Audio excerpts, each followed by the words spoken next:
Good morning everyone, কেমন আছো তোমরা সবাই? আশা করছি প্রত্যেকে ভালো আছো। আমরাও কিন্তু বেশ ভালো আছি। আজকেও ঘুম থেকে উঠে দেখছি সকাল সকাল বৃষ্টি পড়ছে। তো বৃষ্টির সাথে সময় কাটাতে তো আমাদের সবারই ভালো লাগে, কিন্তু আমাদের হাউসওয়াইফদের কিন্তু সুযোগ হয় না বৃষ্টির সাথে সময় কাটানো। তো আজকে সকালটা বেশ সুন্দরভাবেই কাটলো, আর ছোটোবেলার মতন হাত বাড়িয়ে বৃষ্টির জল কিন্তু হাতে নিচ্ছি। বৃষ্টিতে ভিজতেও কিন্তু ভীষণ ভালো লাগে, কিন্তু বৃষ্টিতে ভিজবো, তারপরে ব্রেকফাস্ট, রান্না, ঘর গোছানো, এগুলোই কে করবে বলো তো? তো এই যে সকালবেলা কিন্তু আমার সকালটা শুরু হচ্ছে আমন বাদাম আর কিশমিশ ভেজানো এক গ্লাস জল। কিশমিশ ভেজানো জল নাকি স্বাস্থ্যের পক্ষে ভালো, তবে সেটা শুনেছি আর এখন ট্রাই করছি। এই যে জল আর আমন বাদামটা খেয়ে নিচ্ছি, তবে আমার কোনো কিছুই কিন্তু দীর্ঘস্থায়ী না। এই যে এই কদিন ধরো খেলাম, তারপরে কিন্তু আবার হয়তো খাওয়াই হবে না। আর আজকে হচ্ছে রবিবার, তো আজকে তো দুজনই বাড়িতে, রবিবার, আর সারা দিন দুষ্টুমি করবে। ওরা স্কুলে গেলে কিন্তু আমার বেশ ভালোই হয়, সব কাজকর্মগুলো তাড়াতাড়ি হয়ে যায় আর বাড়িতে ঝামেলাটাও কম থাকে। কিন্তু কিছু করার নেই, রবিবার তো আসবেই আর ওদের তো ছুটি থাকবেই। তো এই যে ছোট মেয়েকে ফ্রেশ করে দিয়েছি, ও ঘুম থেকে উঠে গেছে অনেকক্ষণ আগেই। তখন দেখলে যে খেলছিল, তারপরে কিন্তু কিছুক্ষণ পরে আবার ওকে ব্রাশ করিয়ে দিয়েছি আর এখন দিচ্ছি জল বিস্কিট। বড় মেয়ে এখনো ঘুম থেকে ওঠেনি আর হাজব্যান্ডও ঘুম থেকে ওঠেনি। রবিবার কিন্তু আমাদের সবারই একটু দেরি করে ঘুম থেকে ওঠা হয়, তবে ওদের থেকে একটু আগে আমি উঠে যাই, যেহেতু ওরা উঠেই ব্রেকফাস্টটা করবে। তার আগে আমাকে সব কিছু রেডি করতে হবে, তারপরে আবার দুপুরে রান্না বান্না থাকে, সব দিকটা তো আমাকে একাই করতে হয়। আর এখন তো দিদি আসছে না, তো ওই যতটুকু হেল্প হতো অতটুকু হেল্পও কিন্তু এখন আর হচ্ছে না। আর এইদিকে দেখো, পড়ার ঘরে বিছানাটা এদিক সেদিক করে কিন্তু মেয়ে খেলছে। আরও কাজ বাড়বে আমার। এই দেখো, কেন বললাম যে কাজ বাড়বে? এই যে এসি সার্ভিসিং করতে এসছে, বেশ কিছুদিন ধরে এসিতে একটা আওয়াজ আসছিল। তো আওয়াজটা হচ্ছে এই কারণে, ভীষণ পরিমাণে নোংরা জমে গেছে এসিতে, কিন্তু প্রচুর পরিমাণে নোংরা টানে আর কি। তো ফিল্টারটা তো পরিষ্কার করাই হয়, অতটুকুই তো আমার হাজব্যান্ড জানে। তার ভেতরেও যে অনেক কিছু পরিষ্কার করতে হয় সেটা তো আর আমাদের জানা নেই। তো সেটার জন্য তো সার্ভিসিং করতেই হবে। তো এই দাদারা বলছিলেন বছরে একবার সার্ভিসিং করলেই নাকি এনাফ, আর সার্ভিসিং করতে হবে না। তবে হ্যাঁ, 2 মাস 3 মাস পর পর কিন্তু ফিল্টারটাকে ক্লিন করতেই হবে। ফিল্টার যখন 1 মাস পরই ক্লিন করে, তখনই এত পরিমাণে ধুলো জমে যায় কি বলবো। হয়তো মানে কোনো জিনিসপত্রতে এত ধুলো জমে না যতটা না এসিতে জমে। তো এই প্রথম আমি সার্ভিসিং করা দেখলাম এই যে জল দিয়ে। তো জল কি সুন্দরভাবে যাতে জল বিছানায় না পড়ে সেই জন্য কিন্তু পাইপের মতন করে নিয়েছে, আবার একটা কাপড়ও কিন্তু বেঁধে নিয়েছে। আর এত পরিমাণে ধুলো হয়েছে, এত পরিমাণে নোংরা জমেছে কি বলবো। দাদারা কিন্তু ফোনে আমাকে 2-3টে ভিডিও দেখিয়েছে যে এসিতে কি পরিমাণে ধুলো জমে, এমনকি ইঁদুর যদি থাকে ইঁদুরও কিন্তু ঢুকে যেতে পারে। তবে সেটা প্রচুর পরিমাণে ঘর নোংরা হলে তবেই সেটা সম্ভব, নয়তো না। আর বাড়ির ঘর কিন্তু সবারই পরিষ্কার থাকে, এগুলো বেশিরভাগ রেস্টুরেন্টে বা যেগুলো যেখানে হয়তো লোকজন খুব কম থাকে সেই বাড়িতেই হয়তো এটা হয়। আর সেটা কিন্তু সেটাই হয়েছে। দাদারা যেখানটায় এরকম ইঁদুর টিঁদুর দেখতে পেয়েছে সেখানে কিন্তু লোকজন খুবই কম থাকে, মানে ওনারা কিন্তু 6 মাস 7 মাস পর পরই আসে। তো সেই জন্য তো হবেই।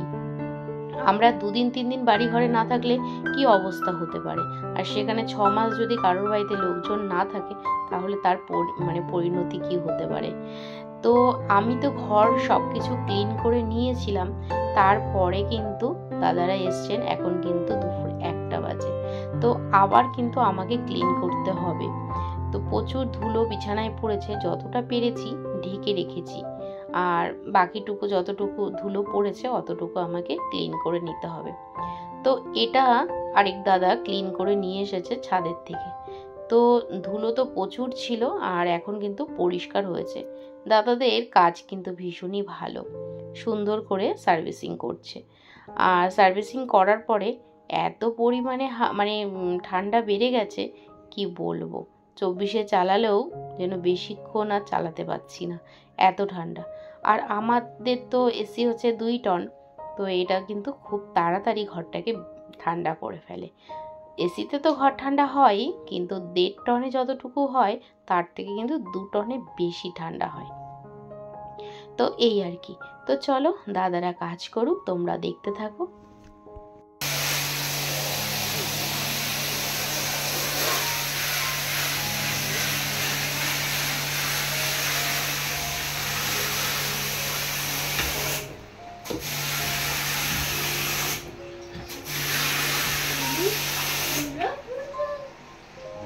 বৃষ্টি পড়ছে আর বাড়িতে পড়ছে। এই বাবা, এই যে এসির জল বেরিয়েছে, পরিষ্কার হয়ে গেছে না? প্লাস্টার নয় বলে গিট তো এরকম আপ ডাউন আছে, সেজন্য অ্যাঙ্গেলের মানে যে ফাস্টনার গুলো মেরেছে প্রবলেম হতে পারে। কোনটা টাইট কোনটা একটু ফাঁকা আছে। ওর জন্য আমি চিন্তায় আছি। ওর জন্য আমি দাদাকে বলছি কি বলুন, প্লেন দেয়াল হলে টাইটটা একই রকম ভাবে হয়। ওই যে বললে বস একটু 19-20 আছে। ও হবে তো, রিক্স হবে তো কোনো? এমনি কিছু হবে না, যখন প্লাস্টার হবে এখন নতুন তখন তো করে নেবো, কিন্তু এমনি তোর হাওয়াটা লাগে পড়ে যাবে না তো? যা যখন তো যা হাওয়া দিয়ে আমার উপর দরজাটা সেদিকে ভেঙে দিয়ে যেত, হাওয়া দিয়েছে উঁচুটা বেশি না, হাওয়াটা লেগে যেত। দাদা বললো বছরে একবার করে নিতে। হ্যাঁ, বছরে একবার। আর কি জয়েন্ট আছে নাকি পুরো? না, বললো তো যে বছরে একবার করলেই না। সে কোম্পানি থেকে এসেছি, তারপর তো 1 বছর তো করাও নি, যা দেখে আগের বছর তো করাও নি, যা দেখে দেখাচ্ছি। আগের বছর করানো হয়নি, এসের পর 24-এ করে গেল। হ্যাঁ, মানে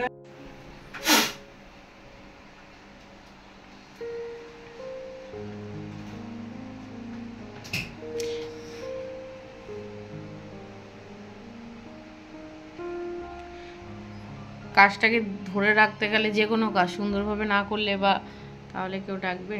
ভালোইভাবে করেছে।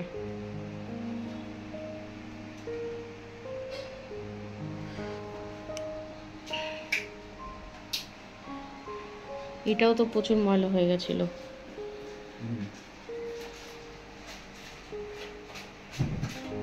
কারুকাজ হয়ে যায়, এসি চললে আমরা বুঝতে পারি। এতদিন এসি যে চালিয়েছে তাহলে প্রবলেম হয়নি এত যে ভেতরে কাদা মাদা জল টাইট আছে, জল পড়ছে, সেই তাও লোক ডাকেনি? দেখেছে আরমান কোম্পানি দেখেছে, বাড়িতে তারপরে তো আমাদের ওই অনলাইনে হ্যাঁ হ্যাঁ, বলছি তাদের কাজের মাসে হচ্ছে আমরা 4 বছর কাজ করছি, 4 বছরে 8 জন এসেছে, সবাই পয়সা নিয়ে যায়, কাজ হয় না। কাজ হয় না।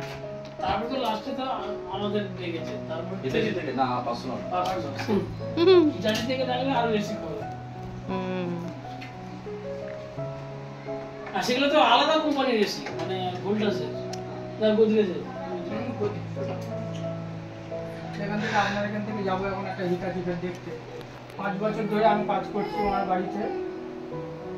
ওই 700 টাকা করে সার্ভিস, 600 টাকা দেয়, ভাই ভাই করে, মানে দিদি। এবার কোম্পানিতে এবারে আমাদের একটু অফার দিয়েছিল, ফেব্রুয়ারি মাসে ঠান্ডা ছিল, 599 সেই সার্ভিস করেছে, গ্যাসটা সব ভরেছে।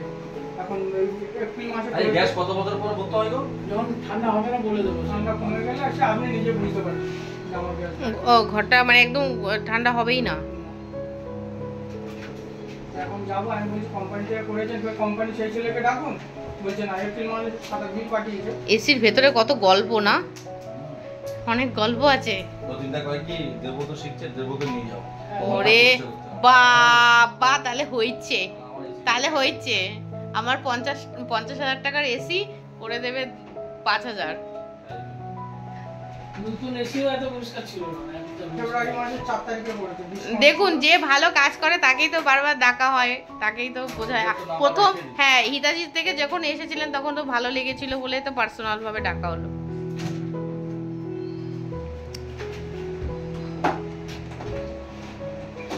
তবে জালিটা পরিষ্কার করা হয় 2-3 মাস, জালিটা মাঝে মাঝে করবেন।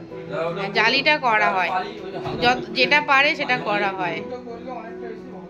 হ্যাঁ, আজ ইনভার্টারটা ভালো না আমার এসিটা? ইনভার্টারে কি বিলটা কম আসে না? ইলেকট্রিক বিল কম। আপনি এত বড় এসি লাগিয়েছেন, ঘর কভার না, এই ঘরে কভার হয়। দুটো নিয়ে ঘর কভার হয় না? না না কভার হয় এই ঘরটা, কিন্তু দুটো ঘর মিলে হয় না। দুটো ঘর মিলে হয়। আর দুটো ঘরের দরকার নেই, একটা ঘরে হয়ে যায় তাই। কেন মানে বড় নিয়েছি যাতে। হ্যাঁ, দুটো নিয়ে বেশি এমনি নরমাল বাড়িতে লাগায় না, ডাইনিং এ লাগায়। আপনার যে ইলেকট্রিক বিল সব কম হবে। কি অনেক বেশি থাকলে তাড়াতাড়ি ঠান্ডা হয়ে যাবে, ইলেকট্রিক বিল কম। বড় ছোটর মধ্যে পার্থক্য কি? সেটা আসে না। পার্থক্য ইলেকট্রিক বিল কম হবে, বড়তে বড় ইলেকট্রিক বিল কম হবে, লংজিভিটি বেশি, টেম্পারেচারের উপর কোনো প্রেসার নেই। কি মানে বড় এসিতে? হ্যাঁ। এটা নিচে ভালো করেছি না? আপনার 1.5 টনের রুমের সাইজ। 2 ঘন্টা নিচে ভালো করেছি না? তাহলে তো মনে হচ্ছে এখন ভালোই করেছি। হ্যাঁ, হিসাব অনুযায়ী ভালো করেছেন, এরকম কেউ করে না। হ্যাঁ কম লাগায় আর খালি বলবেন না। সব আমার বুদ্ধি, আমার সবাই বলে মেয়েদের নাকি। আমার 2 জন ছাড়া নেবে না। দেখানো যাচ্ছে না। ঠিক আছে, না ঠিক আছে থাক, ভালো করে আর লাগাতে হবে না, যেমন আছে থাক। এখন আর এই দিকের অবস্থা দেখো, ওখানে ভিডিও বানাতে গেছি, এসি সার্ভিসিং করছেন দাদারা, তো ওইখানে ভিডিও বানাতে গিয়ে আর এই দিকে হাল আমার বেহাল হয়ে গেছে, পুরো লেগে গেছে, কিন্তু খাওয়া গেছে, পুড়ে আর যায়নি। তো সার্ভিসিং তো হয়েই গেছে। আর এইদিকে পেঁপে আলু সেদ্ধ বসিয়েছি, পেঁপে আলুর তরকারি করব পোস্ত দিয়ে। তো এই যে এখানে পোস্ত আর লঙ্কা নিয়ে নিয়েছি, মিক্সিতে পেস্ট করে নিব। আজকে নিরামিষই রান্না করব, আর রান্না করতে কিন্তু অনেকটাই লেট হয়ে গেল, ওই যে বারবার করে ঘর আর রান্নাঘর করছিলাম সেই কারণে। তো এই যে পোস্ত আর নুন হলুদ দিয়ে দিলাম, পেঁপেটা রান্না করব। আর কি কি রান্না করছি চলো একটু পরে দেখাচ্ছি, আগে রান্নাগুলো সব হয়ে নিক, তারপরে তোমাদেরকে দেখিয়ে দেব।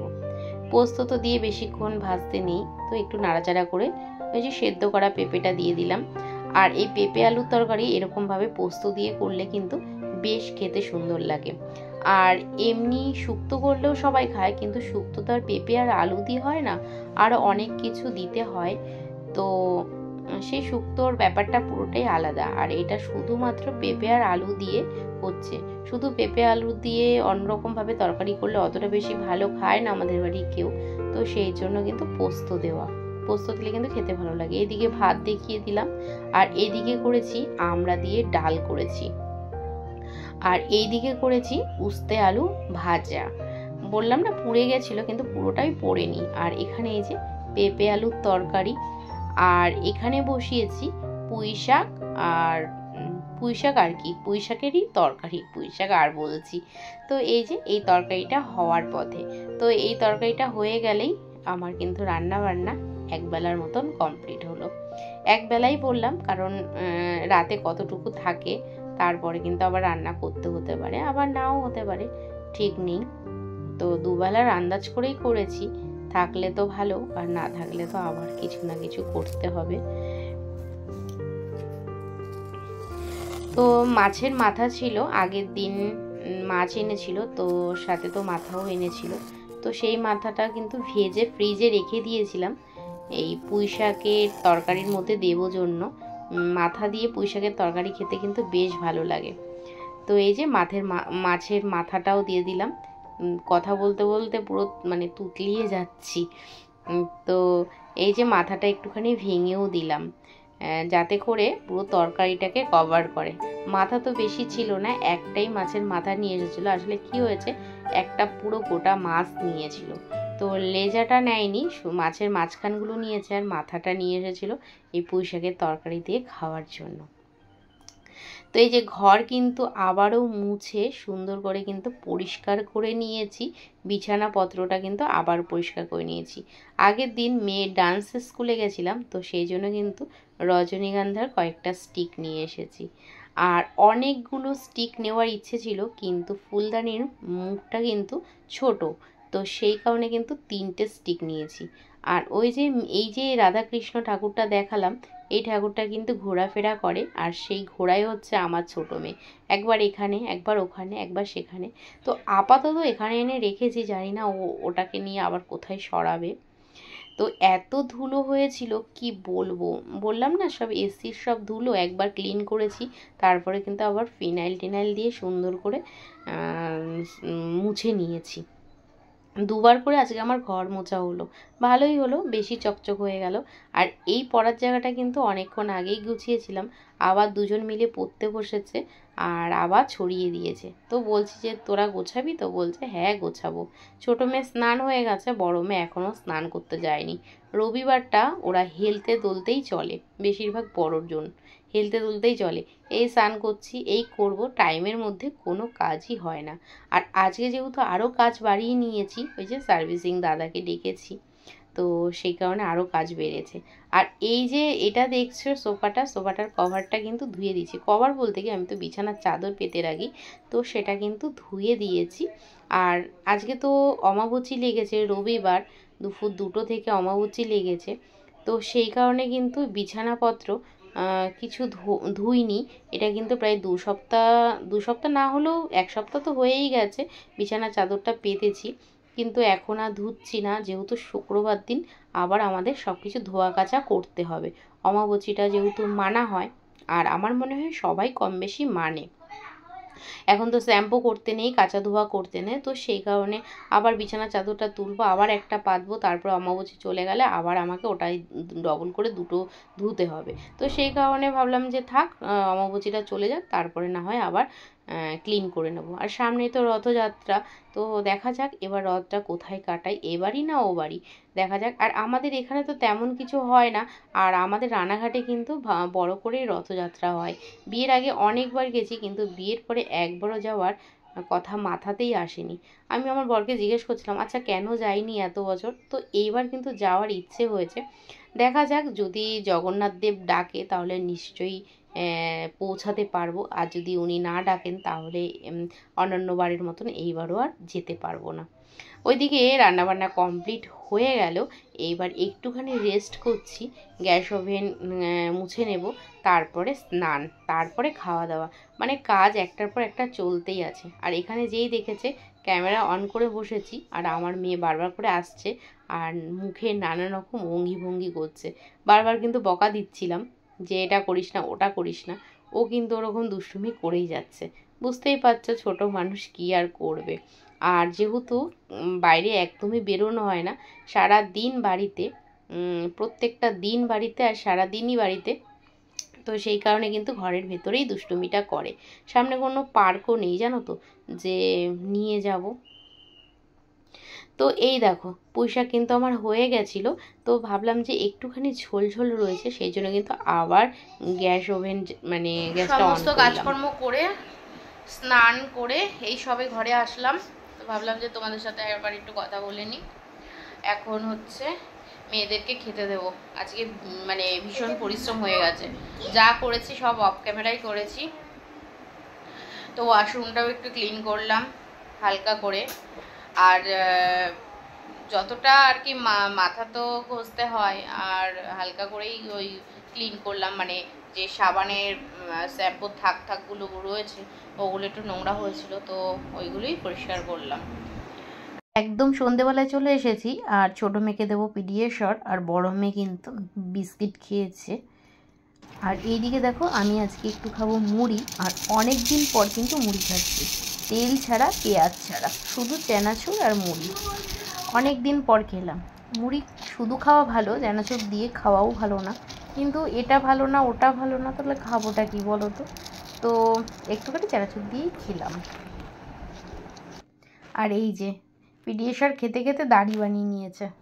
সন্ধেবেলার টিফিন আমাদের সবারই কমপ্লিট হয়ে গেছে, আর মেয়েদেরকে কিন্তু পড়তেও বসিয়ে দিয়েছি। তো একটা কথা শেয়ার করব জন্য ফোনটা হাতে নিলাম।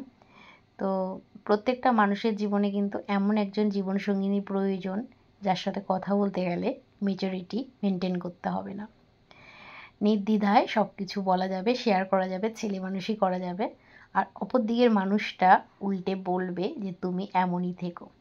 এরকম হয়তো খুব কম মেয়ের ভাগ্যে জোটে এরকম ব্যাপারটা, আর এরকম জীবনসঙ্গিনী হয়তো ছেলে মেয়ে উভয়ই খুব কম হয়। সেই জন্য আমাদের এত ডিভোর্স, এত কিছু আমাদের সমাজে দেখতে পাওয়া যায়। যদি সবাই সবার মনের মতন করে হতো, যদি মনের মতো নাও হয় অ্যাডজাস্ট করতো, তাহলে কিন্তু এত ডিভোর্স হতো না। বিয়ের পরে ডিভোর্স হওয়াটা সেটা একরকম, কিন্তু তাদের মাঝখানে যদি কোনো সন্তান এসে থাকে তাহলে সেটা কিন্তু ভীষণই খারাপ ব্যাপার। কারণ হচ্ছে এফেক্ট পড়ে একটা ছোট বাচ্চার, তাই না? তো চোখের সামনে অনেক ঘটনাই দেখতে পাই, তো সেই ঘটনা থেকেই কথাগুলো বলা। ঘটনাটা কার সাথে বা কিভাবে ঘটেছে সেটা আর বলতে পারছি না। তো এরকম অনেক ঘটনাই দেখা যায়, তাই না? আমরা আমাদের চারিপাশে অনেক ধরনের ঘটনাই এরকম দেখি। তো ওখানে বলতে পারি একটা মেয়ে কিন্তু একটা হাজবেন্ডের কাছ থেকে শুধু সোনা গয়না হিরে মুক্তো এসব কিচ্ছু চায় না, শুধুমাত্র একটু ভালোবাসাই চায়, এই আর কি। আর আমাদের মেয়েদের কিন্তু প্রতিনিয়তই বিয়ের পরে পরীক্ষা দিয়ে চলতে হয়, যেই পরীক্ষায় শুধু ফেল আছে কিন্তু পাস নেই। হয়তো পাস ফেলটা 100টা মেয়ের মধ্যে হয়তো 2টো মেয়ের ভাগ্যে জোটে যে ভালোটাকে ভালো বললো, খারাপটাকে খারাপ বললো। বাকি মেয়েদের কিন্তু বিয়ের পরে শুধু পরীক্ষাই দিতে হয়, শুধু ভালো না, এটা না, ওটা না, মানে দোষ, যত দোষ আছে সব কিন্তু বের করা হয়। তো এইগুলো যদি না হতো, সব কিছু যদি সবাইকে অ্যাডজাস্ট করে চলতো, তাহলে কিন্তু এত প্রবলেম হতো না। তো ঠিক আছে, আর জ্ঞান দিলাম না, আর বকবক করলাম না। এই দিকে ঘটেছে আরেক ঘটনা। দুজন মিলে মারামারি করছে, অস্ত্র হাতে, দেখতেই পাচ্ছ। একজনের হাতে চিরুনি, আরেকজনের হাতে ছিল আরেকটা চিরুনি। তো এই যে তার মানে যুদ্ধের যে পরিণতিটা সেটা দেখাচ্ছি। নতুন জামা, খুব বেশি দিন হয়নি, দেখো ছিঁড়ে কি অবস্থা।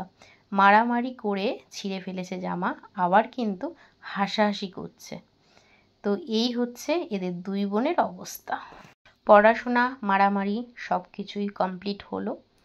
তো চলো, আজকের ভিডিওটা এই পর্যন্তই রাখছি।